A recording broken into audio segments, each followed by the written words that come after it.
Good evening, Toastmasters. I don't know if I'm a guest or a past Toastmaster. I guess I'm still a Toastmaster. Yeah. One of the stories about Sam.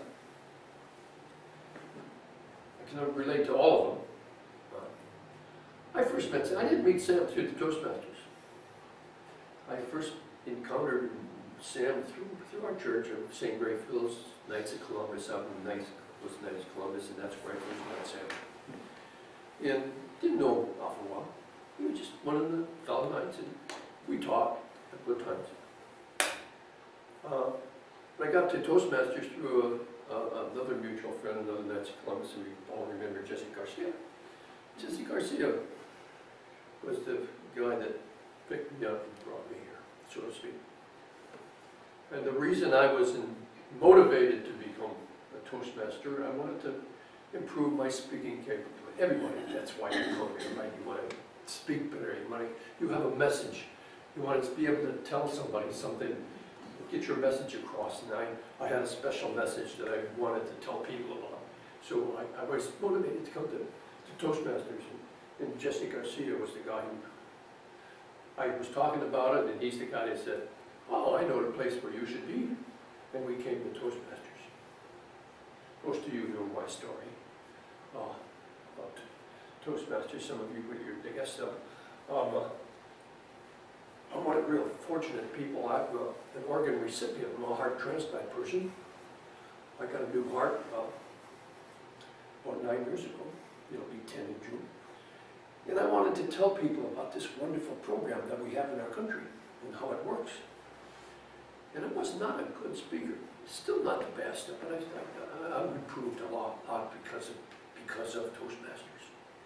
I can stand in front of people now with confidence that I know what a message, and it's because of people like not only Sam, but Grace, and Ron, everybody here. But Sam was, like everybody said, he was always there. And he was always encouraging.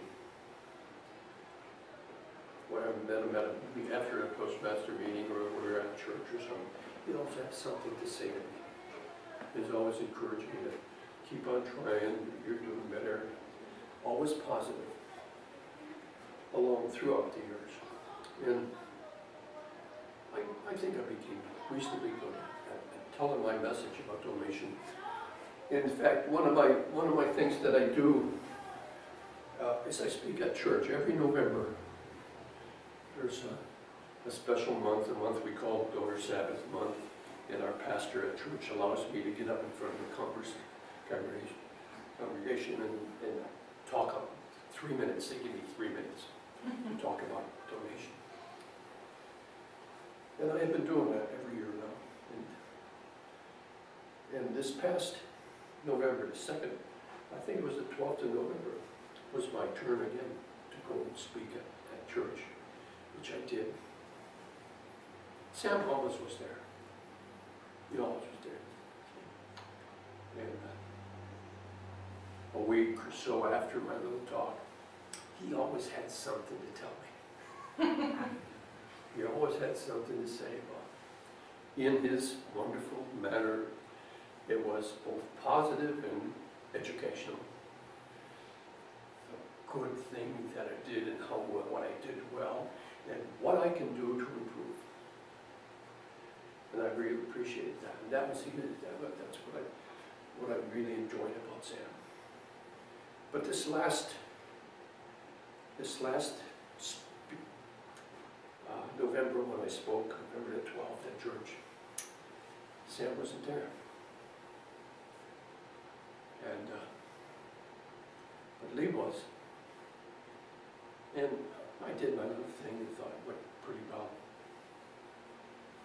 Went home, we went out or something, and I came home after our night, I forgot exactly where we went, we were out for the evening.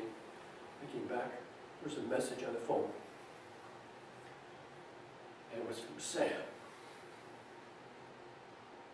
He was too sick to go to church, but he had a message for me about my speech at work. church. Lee was there, and Lee told him how I did, and he had a comment for me. And that was Sam. And I never realized, it took me a while to realize how important that message was from Sam Alfano. As sick as he was, he still had time to pick up the phone and call Joe Darga and leave a message about my speech. And I think that was awesome.